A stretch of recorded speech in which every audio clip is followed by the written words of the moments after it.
జమ్మూ కాశ్మీర్లోని పహల్గాంలో జరిగిన ఉగ్రదాడి ఘటనకు నిరసిస్తూ జగిత్యాల జిల్లా ధర్మపురి పట్టణం బంద్కు హిందూ ఐక్యవేదిక పిలుపునిచ్చింది. ఉదయం నుండే స్వచ్ఛందంగా వ్యాపార, వాణిజ్య యజమానులు తమ షాపులను మూసేసి బంద్లో పాల్గొన్నారు. దీంతో ధర్మపురి పట్టణంలోని ప్రధాన దారులన్నీ కూడా నిర్మానుష్యంగా మారాయి.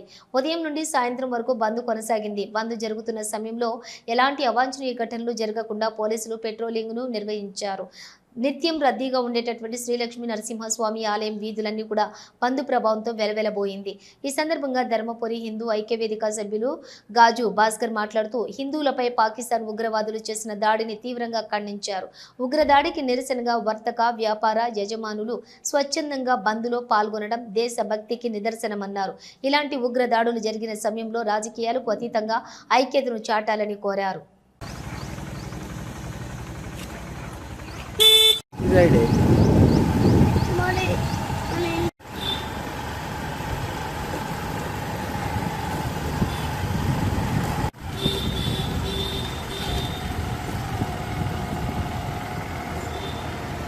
శ్రీరామ్ మొన్న కాశ్మీర్లో పహల్గాంలో పాకిస్తాన్ ఉగ్రవాదులు మన హిందువులపై జరిగిన హత్యాకాండకు నిరసనగా ఈరోజు ధర్మపురి హిందూ ఐక్య వేదిక ధర్మపురి బంద్ ప్రకటించడం జరిగింది.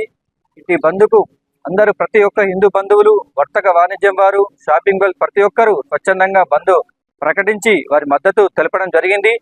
ఇట్టి బంద్కు సహకరించిన ప్రతి ఒక్కరికి మన హిందూ బంధువులందరికీ పేరు పేరున కృతజ్ఞతలు తెలుపుతున్నాము. అలాగే ఇలాంటి సమయంలో మనం దేశం కోసం, ధర్మం కోసం మనం పార్టీలకు అతీతంగా ఐక్యంగా మద్దతు ఇవ్వాల్సిందిగా కోరుతున్నాము. భవిష్యత్తులో కూడా ఏ పరంగా అయినా మన దేశం కోసం, ధర్మం కోసం ఏ ఆటంకమైన ఇబ్బంది అయినా కూడా మనం ఇలాగే స్వచ్ఛందంగా మన దేశాన్ని కాపాడుతందుకు ముందుకు రావాలని కోరుతున్నాము. భారత్ మాతాకి జై.